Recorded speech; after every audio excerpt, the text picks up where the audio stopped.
Hello ළමයි කොහොමද ඔයාලට ඔයාලා හැමෝම හොඳින් ඉන්නවා කියලා මං හිතනවා. අද අපි කතා කරන්න යන්නේ බොහෝ සිසුන්ගේ ජීවිතය වෙනස් කරපු එකම එක තේමාවක් ගැනයි. ඒ තමයි study smart not hard. බොහෝ දෙනෙක් හිතන්නේ දවසකට පැය 8ක් පැය 10ක් එක දිගට පාඩම් කරොත් විතරයි විභාගෙ පාස් වෙන්නේ කියලා. හැබැයි ඔයාලා එහෙම කරන්න ගියොත් ඇත්තටම මොනවද වෙන්නේ? මහන්සිය වැඩි වෙනවා, නිින්දක් නැති වෙනවා, ස්ට්‍රෙස් එක වැඩි වෙනවා.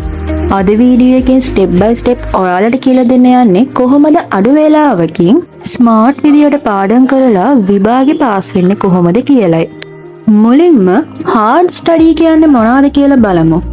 හાર્ඩ් ස්ටඩි කියන්නේ පැය ගාණක් එක දිගට එකම පොතක් වැඩි වෙලාවක් පාඩම් කරන එකටයි. සමහර අය ඉන්නවා නයිට් ටයිම් නිදි මරාගෙන එකම පොතක් පැය ගාණක් පාඩම් කරන එක. සමහරක් අය ෆෝන් එක අතේ තියාගෙන පාඩම් කරනවා. මෙන්න මේවට තමයි කියන්නේ හાર્ඩ් ස්ටඩි කියලා. එක දෙයක් තේරුම් ගන්න ළමයි වැඩි වෙලාවක් පාඩම් කරා කියලා ඔයාලට විභාගෙ පාස් වෙන්න බෑ. ලකුණු දාගන්න බෑ. පාඩම් කරන එක අඩු වෙලාවකින් පාඩම් කරොත් හරි විදියට හරි ප්ලෑන් එකක් දාලා ස්මාර්ට් විදියට පාඩම් කරන්න. මෙහෙම ඔයා පාඩම් කරාම පිටතට පේන්නේ ඔයා ගොඩක් බිසි එකෙන් පාඩම් කරනවා වගේ තමයි. හැබැයි මේක නෙමෙයි ඇත්තම ක්‍රමය.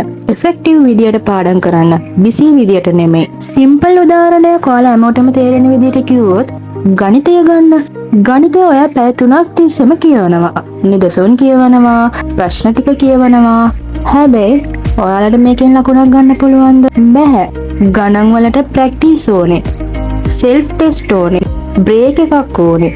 එක දිගට ඔයාලා පොත කියවුවා කියලා ඔයාලට ගණන් වලට ලකුණක් ගන්න බෑ. අවසානයේ එක්සෑම් පේපර් එක අතට ආවම මෙන්න මේ ගාන කියවලා තියෙනවා කියලා විතර ඔයාට මතක තියෙන්නේ. කොහොමද හදන්නේ කියලා ඔයාට දන්නේ නැහැ. මෙන්න මේකට කියන්නේ හાર્ඩ් ස්ටඩි කියලා. දැන් ඔයාලා හැමෝටම තේරිලා ඇති. හાર્ඩ් ස්ටඩි ගැන බලවනේ. දැන් ස්මාර්ට් ස්ටඩි ගැන බලමු. ස්මාර්ට් ස්ටඩි කියන්නේ මොනවද? ස්මාර්ට් ස්ටඩි කියන්නේ වැඩි වෙහෙස වෙන්නේ නැතුව ගන්න උපරිම කාලය ඇතුළත මතකය හිටින විදියට පාඩම් කරන එක. විභාගයක ප්‍රශ්නයකට උත්තර ලියන්න පුළුවන් විදියට පාඩම් කරන එක. ස්මාර්ට් ස්ටඩි කරන සිසුවෙක් දිනකට අවම පැය 2-3යි පාඩම් කරන්නේ. හැබැයි පැය 8ක් පාඩම් කරන සිසුවට වඩා හොඳ ලකුණක් දාගන්නවා. මේක මැජික් නෙමෙයි. මේක ටෙක්නික් එකක්. ස්මාර්ට් ස්ටඩි වලට ඕන කරන මූලික දේවල්. 1. Short study sessions. 2. Brakes. 3. Active learning. 4. Revision system. අපි දැන් මේ හැම එකක්ම ඩීටේල්ඩ් එකකින් බලමු. Short study sessions. Smart study එකේ පළවෙනි රූල් එක දිගටම පාඩම් කරන්න යන්න එපා. බ්‍රේන් එකට රෙස්ට් එකක් දෙන්න. ඒ වගේම බ්‍රේන් එක ફોකස් කරන විදියට පාඩම් කරන්න. උපරිම පාඩම් කරන වෙලාව විනාඩි 25ක් විනාඩි 30ක් අතර තියාගන්න. මෙතනදී පොමොඩෝරෝ ටෙක්නික් එක පාවිච්චි කරන්න. මම කෙටියෙන් කියනනම් ඒ ටෙක්නික් එක. විනාඩි 30ක් ටාගට් කරන්න. උපරිම විනාඩි 25ක් පාඩම් කරන්න. අන්තිම විනාඩි 5 බ්‍රේක් එකක් ගන්න.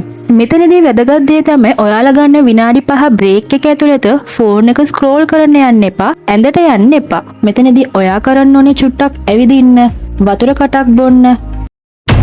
Active study. මේක හරිම වැදගත්. පොත කියවද්දී නිකමට පොත විතරක් කියවන්න එපා. පොත කියවලා ඒ කියවන එකෙන් ප්‍රයෝජන ගන්න. ඉන්නකො මම ඔයාලට කියන්න.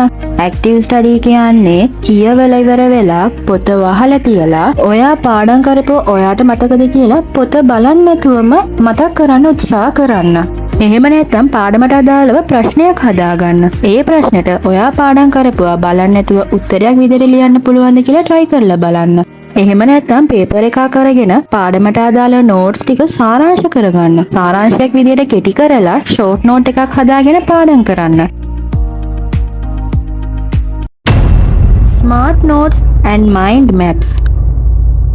ස්මාර්ට් ස්ටුඩන්ට්ස් ලියන්නේ දිග නෝට්ස් නෙවෙයි. Short notes. ඒ වගේම ඒගොල්ලන්ගේ නෝට්ස් හරි පැහැදිලි. මයින්ඩ් මැප් ටෙක්නික් එකත් යූස් කරන්න. මයින්ඩ් මැප් කියන්නේ ඔයා යමක් පාඩම් කරනකොට ඒක විස්වලයිසේෂන් කරගන්න. ඒ කියන්නේ ඔයා නිකමට පාඩම් කරන්නේ නැතුව පාඩම් කරන දේ මොලේට අරන් ඒ මොනවාද කියලා ඔයාම ඉමේජිනේෂන් කරගන්න. මයින්ඩ් මැප්ස් හදාගෙන පාඩම් කරාම ඔයාලට විභාගේ දවසේ අමතක වෙන්න chance එකක් නැහැ. ඔයාලා අවුරුදු ගානකට කලින් බලපු මූවි එකක් මතක තියෙනවා නම් ඒ ක්‍රමය පාවිච්චි කරලා පාඩම් වැඩ කරන එකට තමයි කියන්නේ මයින්ඩ් මැප් යූසින් කියලා. Revision system. ස්මාර්ට් ස්ටඩි එකේදී රිවිෂන් එකක් නැතුවම බෑනේ. මෙතනදී ස්ටඩි කරන එක නෙවෙයි වැදගත්. ස්ටඩි කරපුවා නැවත රිවිෂන් කරන එකයි. බෙස්ට් රිවිෂන් සිස්ටම් ටිකක් බලමු. ඒ තමයි අද ඉගෙන ගත්ත දේ අද හවස ඇතුළතම රිවිෂන් කරන්න බලන්න. මම ඔයාලට කෙටියෙන් පැහැදිලි කරන්නම්. රිවිෂන් කරනවා කියන්නේ හැමදේම පාඩම් කරපුව එකතු කරලා ගොඩ ගහගෙන අවසාන කාලයේදී හැමදේම ඔළුවට දාගන්න දඟලන එක නෙමෙයි රිවිෂන් කියන්නේ. රිවිෂන් කියන්නේ එක පැටර්න් එකක්. ඔයා ඒක කන්ටිනියු කරන්න ඕනේ. මේ පැටර්න් එක තමයි ඔයා අද ඉගෙන ගත්ත දේ අද රාත්‍රිය ඇතුළතම රිවිෂන් කරන්න. හෙට දිනේදී මිනිත්තු 5ක් වෙන් කරලා ඒ මිනිත්තු 5 ඇතුළත නැවත ඒ පාඩම රිවිෂන් කරන්න. නැවත සතියකට පස්සේ රිවිෂන් කරන්න.